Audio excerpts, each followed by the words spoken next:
So today's topic is about common mistakes which every investor should avoid. And these are some of the mistakes I see a lot of investors keep on repeating, whether they are new investors or old investors. And to be honest, I have too committed these mistakes. So it's better that you learn from my as well as the other investors' mistakes and try not to commit these mistakes. It's better that you avoid these mistakes. And as I always say, less mistakes, more wins. And it's better that we focus on return of capital, which is much more important than return on capital. So if you avoid these mistakes, the chances of return of capital are really higher. And if there is return of capital, definitely over a long period of time, return on capital would be decent for you. So to begin with, we'll look at the first mistake which a lot of investors commit is they try to keep and follow, they try to keep each and every company in the portfolio. They try to follow each and every company which is listed on stock market. And this is one of the basic foolish mistake one can make. Like this is more than 5,000 companies are listed on stock market. So you cannot keep on tracking or following each and every company. So it's better that you narrow down companies you want to track and follow on the basis of fundamentals. I use screener.in to narrow down the company on basis of some parameters which I rigidly follow. So you can use screener.in to narrow down companies in your watch list. As of now, I follow something 125 to 150 companies only, which I am comfortable with the valuation, and these are screened out of rigid fundamentals. And all these company, I know what the business they are into. So even as a research analyst, I follow something 125 to 150 companies. It's better that as a retail investor, since most of the viewers are retail investors, it's better that you follow very few companies you have knowledge about and you have screened them rather than following each and every company out there. Second mistake is, regretting each missed out opportunity. And let me tell you very boldly, stock market is full of regrets, and lesser the regrets you make, it would be really easy for you to survive in stock market and control your emotions.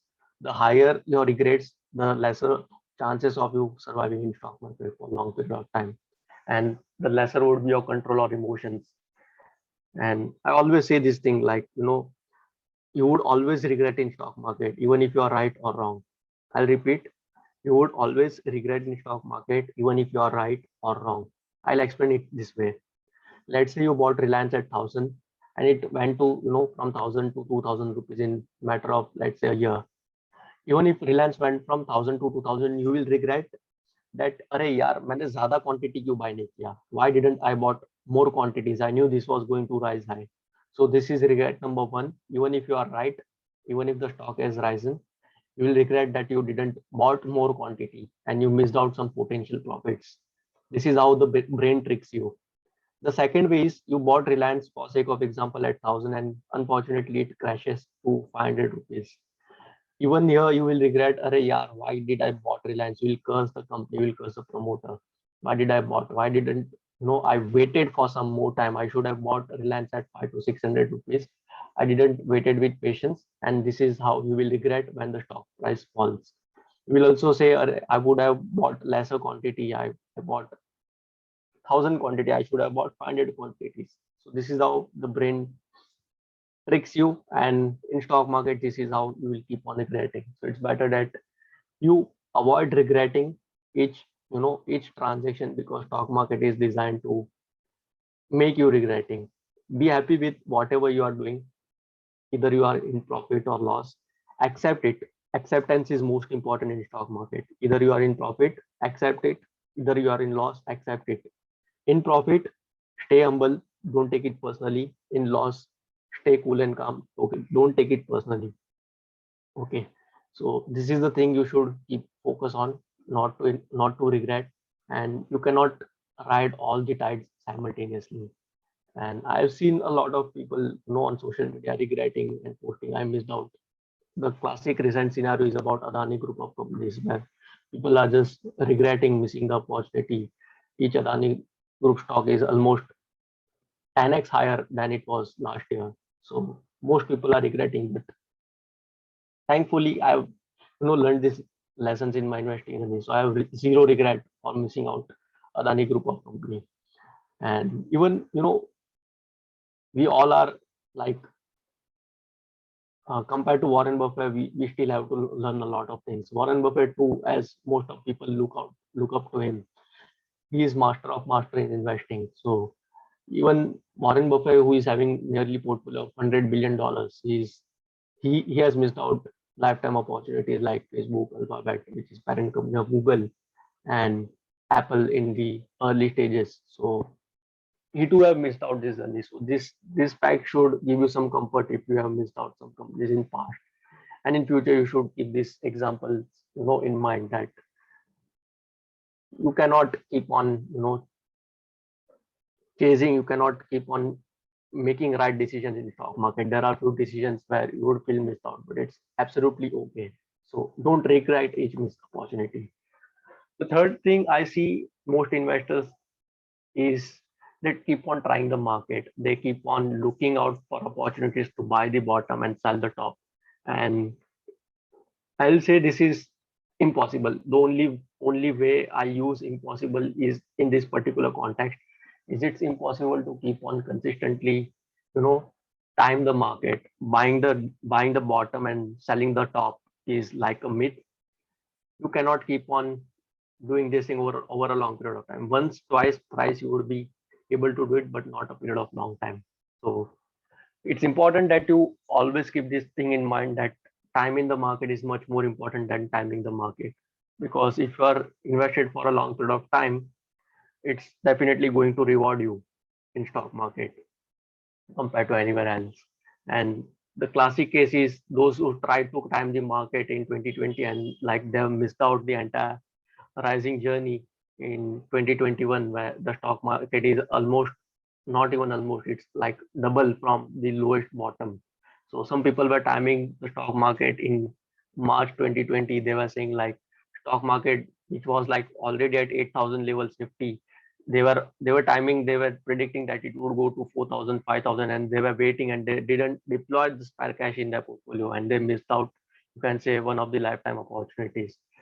So it's better that you stay invested rather than timing the market. So that's a piece of advice that you should avoid a mistake doing. Next is news-based investing, and I've seen a lot of investors in my investing journey. They keep on investing on something which is shown in news. They don't know what they are buying, but they buy only because it has been shown in news. So this is one of the basic silly mistake which an investor can do, and usually novices do this mistake. Like they buy a stock which is highlighted in news, either it is TV or print media or somewhere on social media. Uh, so the simple thing is that buy what you know and not what they show. So each and every company in your portfolio, you should know what the business of company is, and that is the right philosophy of investing. This this lets us go to the another mistake, which is buying extremely overvalued stocks with high price to earnings ratio, which is P, and high price to book value ratio, which is price to PB ratio. And whenever these ratios are high, the margin of safety is really low. So I personally avoid the companies which are trading northwards to 100 P, or usually the companies which are having price to book value of more than 20x. So this is my set of rules. And mostly when you see in my investing portfolio, whenever I invest in particular company, the companies are usually fundamentally undervalued companies and having decent growth prospects and business are sustainable. So whenever you buy undervalued companies, let's say where the P is significantly lower than the index and price to book is like 2x or 3x, the margin of safety is really higher. Like let me give you the example of ONGC.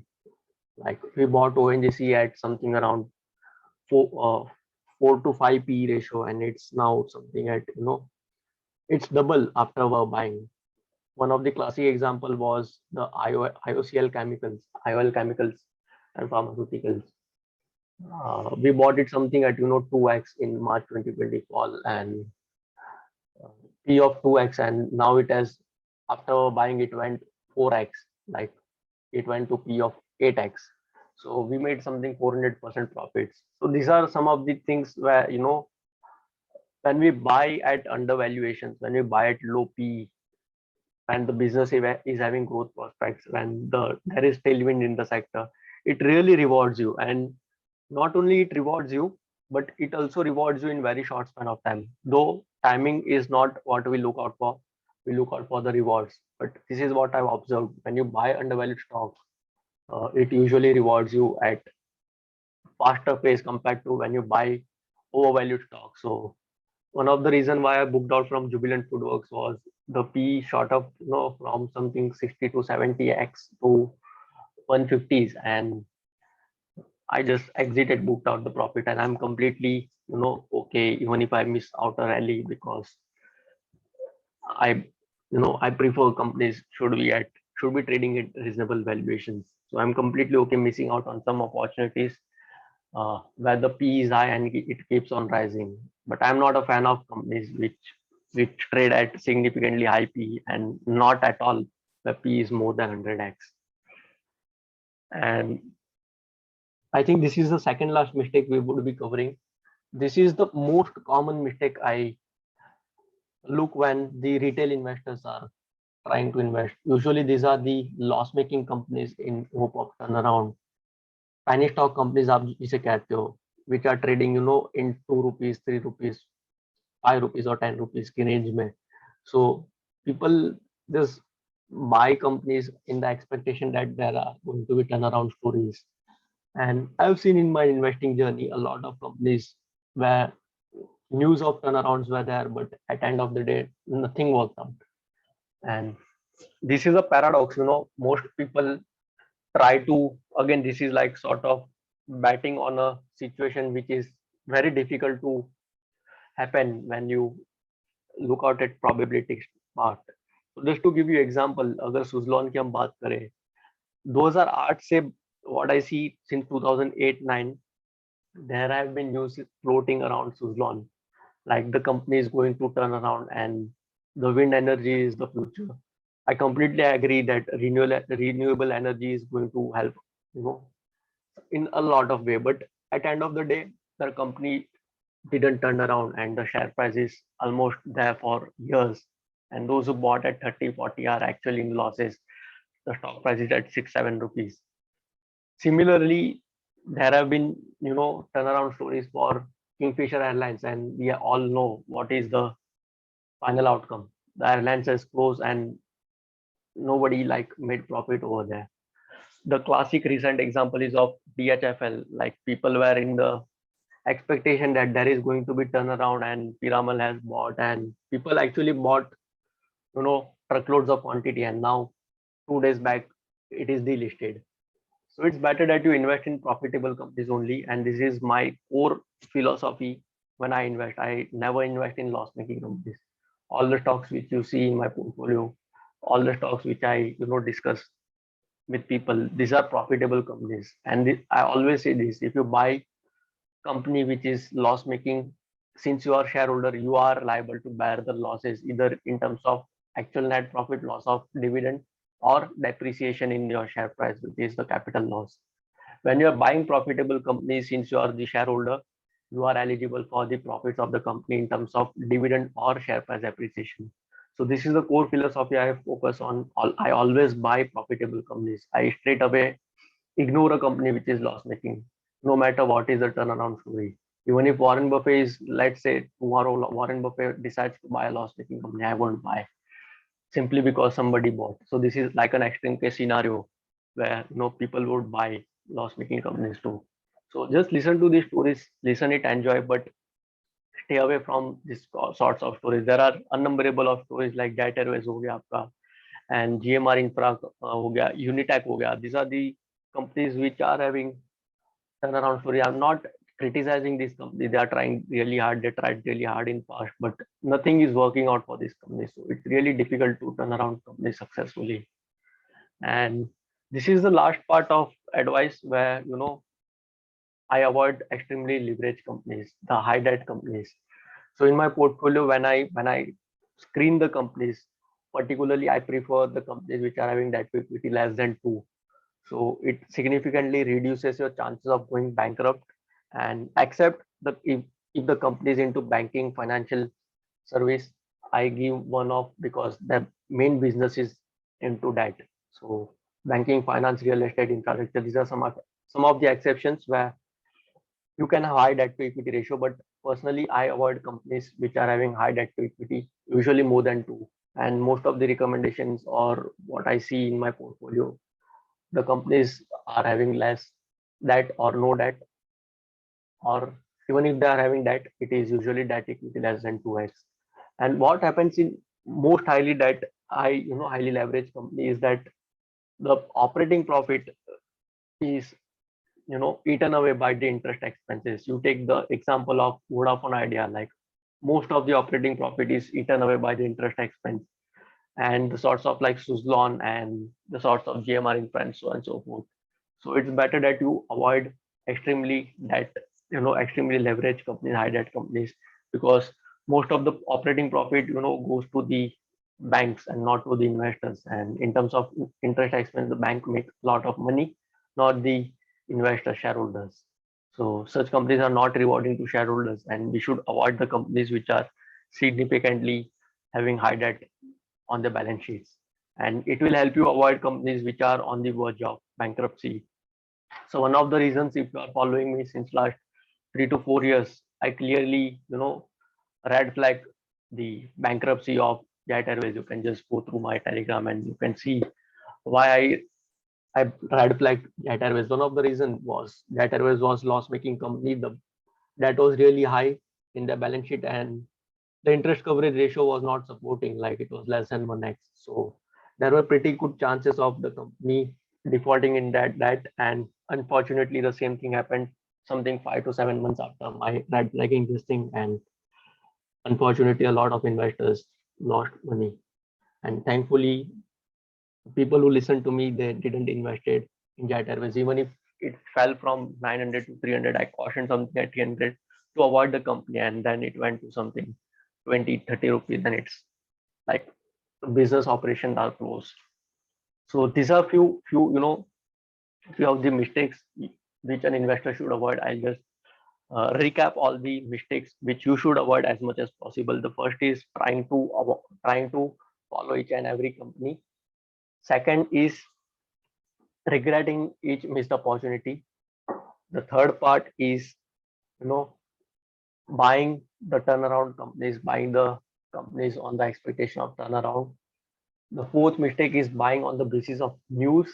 The fifth mistake is buying, you can say, the overvalued companies, which is really not advisable. Sixth mistake is buying extremely debt companies or extremely leveraged companies. So these were the entire summary of all the mistakes you need to avoid to stay and survive into stock market. And if you have any comment, if you have any suggestions, just please drop the suggestions in the comment section. I would be really happy to look out for your comments, and do share this thing with your friends so that they too avoid these mistakes. With that, sign off from myself. Goodbye. Take care.